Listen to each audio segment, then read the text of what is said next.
Hey guys, what's up? It's Ripe again. In today's video, an arrogant lawyer from the city moves into a rural area and created a fraudulent HOA. He threatened to take away my house and got my classic car towed and destroyed for scrap metal. Here is what happened to this douchebag. Let's dive right into the story. So my grandparents owned a beautiful house in a rural farming area in South Africa. When they died and left it to me, I had no hesitation about moving in and starting a life there. Way before I moved in, the area kind of transformed where many of the farms shut down and instead more housing went up. It's still a pretty rural area though, so the homes have beautiful big yards and the nights are quiet and dark. I remember when I was a kid I would lay down on the grass and look up at all the stars clear in the sky. Having such fond memories of that house, I was not gonna sell it and instead I decided to move into it. It was a rough start having to adjust to the new house and clean the place up a little bit. As they got older, the houses got a little bit neglected, so it needed some work. They also had some hoarder-ish tendencies and the garage was filled to the brim with things I had to go through. I didn't want to fully move in until I had the garage cleared because I wanted to make sure that I could park my car in it. I had a 1965 Pontiac Catalina and I didn't want it to be parked outside where the weather could cause any kind of damages to it. I'm not married and I don't have kids, so I like to tell people that the car was basically my child. After about a month of my new life, somebody else decided to move into the neighborhood. At the time, it was a trend in my part of South Africa for rich professionals from the city to buy up properties in more rural farming communities like mine. Some wanted to have a place to stay to get away from the city, while others liked buying the homes and then selling them to try and make a profit. I have no idea what his actual plan was, but a lawyer from the closest city had purchased a home next to mine and was now my new neighbor. I don't care that much about other people and I'm a pretty introverted person. Conflict is something that I hate more than anything else in the world, so for somebody to get me to that point, you know they have really pushed my buttons. From the first time that I met the lawyer, I knew that I was not gonna get along with him. I was raised that you have to be friendly and greet new neighbors, so despite me not wanting to, I went over to welcome him to the neighborhood. Me, hello!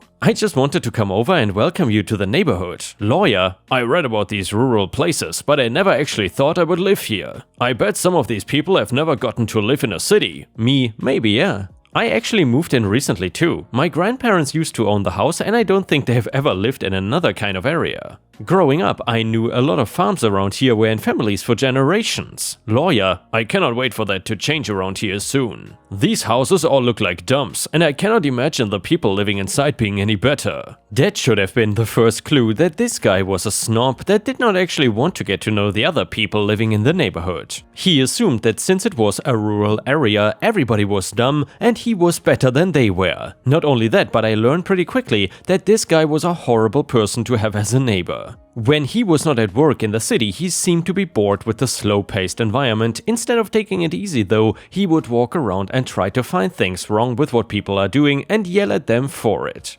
One time he even came onto my property while I was tuning up my car and saw it. Lawyer, wow, look at that old piece of junk. If your family believed in education, you could be driving around in a nice new car like mine. Me, it's an antique car. And I actually don't drive this one around. It's worth too much money for me to want to potentially mess it up. Lawyer, antique? That's a big word for a farm boy like you. You should not let your trash car be seen by other people though. I want the property value here to go up and that is not gonna make the area look good. This was just one interaction of him acting like he knew everything and I was supposedly the dumbest person on the planet. The funny thing is, I have a college degree, but it was not worth trying to explain it to this guy. Then he wanted to start an HOA in the neighborhood, but nobody else really felt like going in on with him. He decided if people would not agree with him, that he would strong-arm things to get his way. He bought up as many properties as he could, and once he had enough, he started an HOA without anybody else backing it up or really wanting to be in it. He could not force us either, so he was essentially the only person in the HOA, despite about 10 homes being officially part of it. I say officially, but I want to make it clear that this HOA was never certified and did not have any real power. The lawyer elected himself president of the HOA and decided because of that he could make a bunch of rules for the entire neighborhood. neighborhood. In his eyes, people were too dumb to know that it was not a legal thing and he could get away milking them for money. It was not even a gradual thing to overboard because he started making crazy rules right off the bat.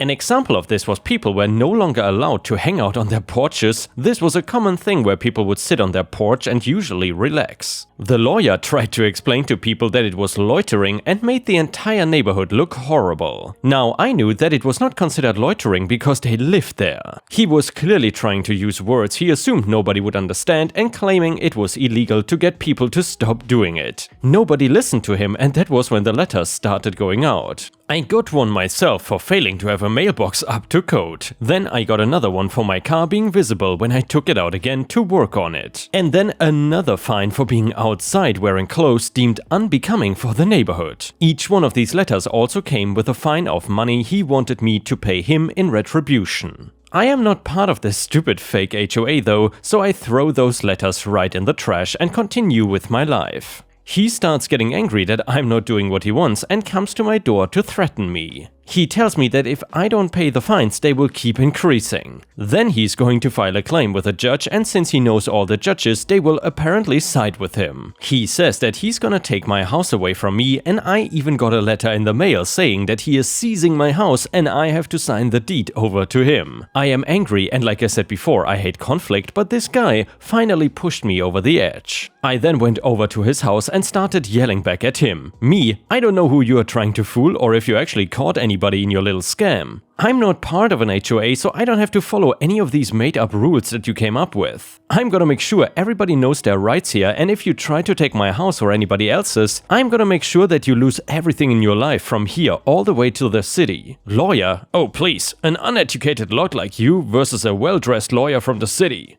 I think I know who a judge is gonna believe. I spent the next few days going around and making sure everybody knew what this guy was doing was not legal. That if they never signed anything to join an HOA, the fines he has been giving out don't count. It turns out he did confuse a few people and they had been giving him money that they really did not have to spare.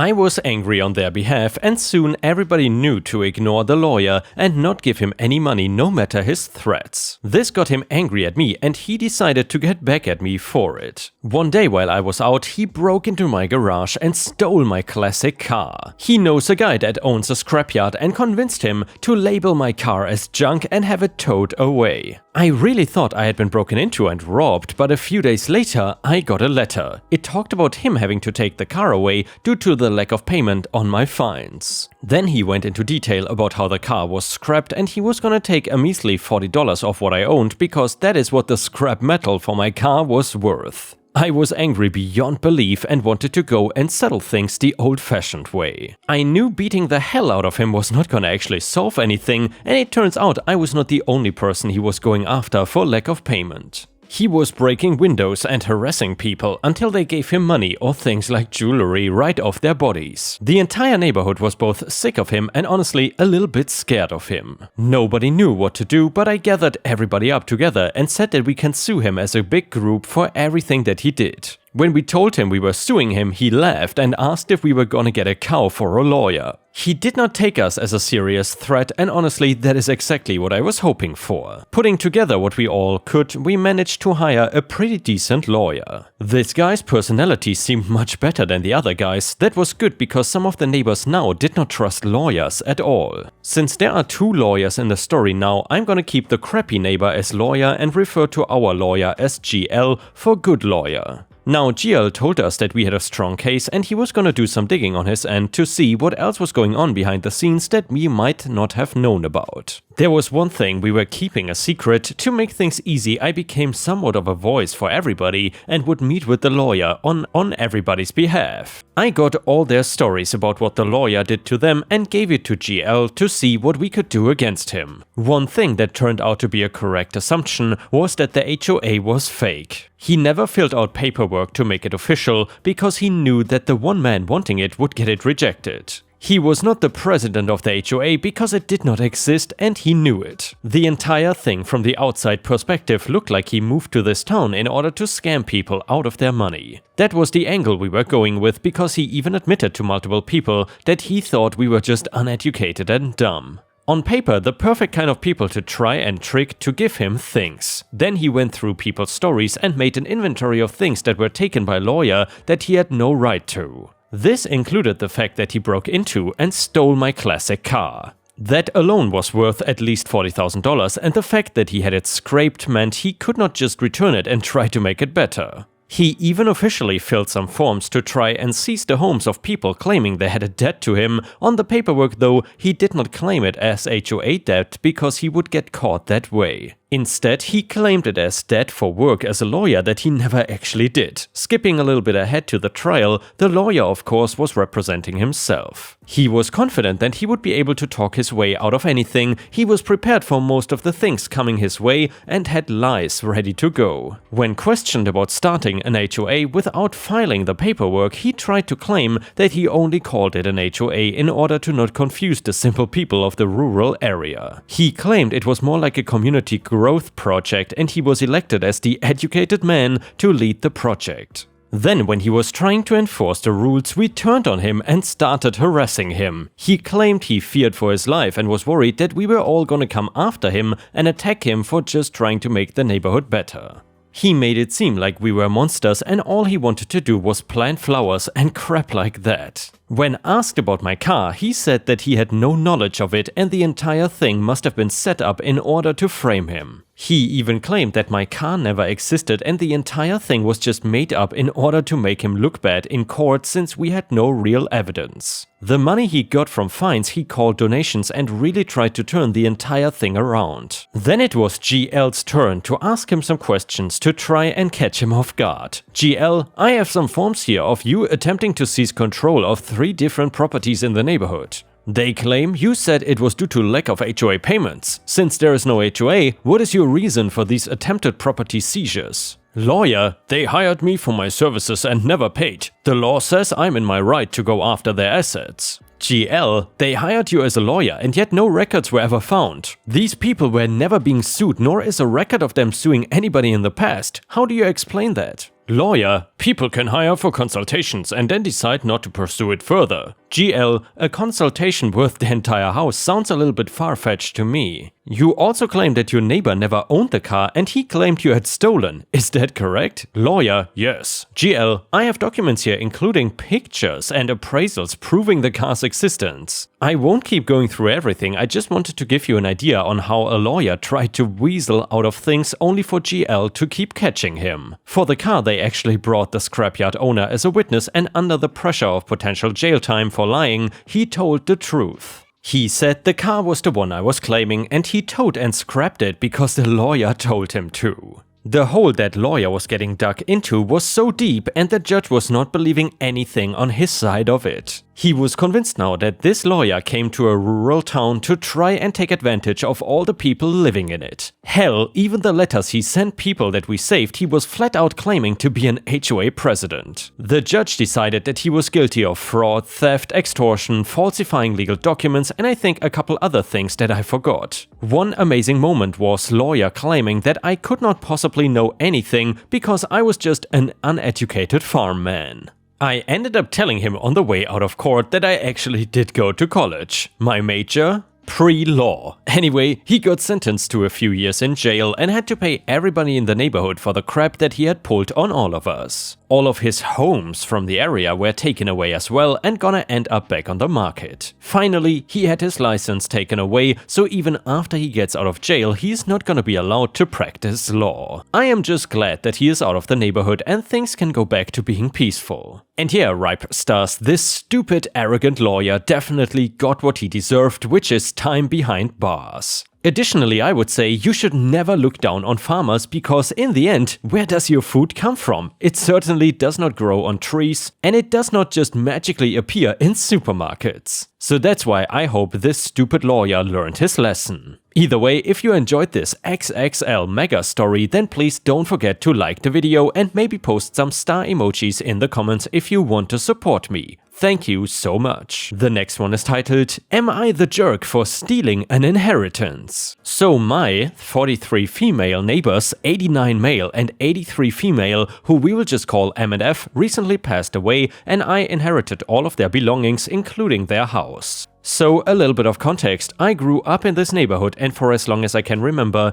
M and F were always around. They ended up being like grandparents to me. They would spend holidays and birthdays with us, gave us presents, and even made toys for my childhood cat. Recently, within the month, they both passed away. M died from what we assume is old age, and F died from heartbreak a couple days later. M and F don't have any children together, they have children from previous marriages, and that's that. A little while ago, however, due to money problems, they had to sell M's three-wheel motorcycle, and one of M's sons, 51 male, who we will call Paul, who hardly speaks to M, said, "Stop selling all of my inheritance," on top of never calling or visiting them unless he needs something. As a child, I always told M and F that I loved their house. It's a 1-bedroom, 1-bathroom house with a cute porch and swing out back, along with 2 small sheds and a tiny painting studio. M built for F. I loved how small it was and how homey it felt. I would hear all the time from them, "Oh well, OP says she loves your house," whenever they were upset because they were slowing down on the upkeep on the house because of their age. Which we did help with when we had the chance. My brothers and dad would always go over and help them with housework. So after the argument with Paul about them selling his inheritance, I guess they took it as taking him out of the will. Which, by the way, no one knew about. It was not until they passed that we found out that they left the house to me, and as you can probably assume, Paul was actually livid. He claimed he needed the house to sell it so he could keep living well. The house in its condition was worth about $65,000 at most, which yes, is a lot of money, saying that he quit his job because he was gonna live off of that money. I won't have much of a use for the house right now, but for now I plan on fixing it up and renting it out. However, he said I should just let him live there for free now since he does not have the money anymore. I obviously said no. Our families got into a huge argument over this because he never came around until he needed something. He lives in Ohio and we live in Pennsylvania, so it's not like they were states away. A visit every now and then was not as big of a hassle as he made it seem, especially for his dad. But anyways, I am now literally getting threats from him and his wife saying that they are gonna sue me because they think I pressured M and F into taking him off their will and putting me as the sole beneficiary. He is also saying that I stole his inheritance. So Reddit, am I the butthole? And yeah, Ripe Stars, I will redirect this question to you. Do you think that OP is the a-hole in this story or not? Do you think that he stole the inheritance like this Paul guy claims? Let us know in the comments. And a user on Reddit said, not the a-hole, threaten to get a restraining order if they don't leave you alone, coordinate with the executor to secure the property and its contents, and then let Paul and his wife try to take this up with the courts. If it is just the $65,000 property, it's probably not worth enough for a lawyer to take on spec, and they don't sound like they've got enough money to hire a lawyer. In the short term, I would move the contents of the home into a storage facility and get some security cameras to be safe. Paul seems like he is not gonna handle this well. Comment number 2, not the a-hole, Paul is being a greedy git. Stand your ground, and since he has threatened legal action, direct him to the lawyer for the estate. M and F recognized who their real friends and chosen family were, and Paul was not a part of that. And guys, with this, we have reached the end of the video. Thank you so much for watching. However, if you cannot get enough of my content, then please feel free to check out my Patreon over at patreon.com/ripeyoutube, or join my YouTube membership program by clicking the join button to get access to even more exclusive videos. Thank you so much for your support, and I will see you again tomorrow.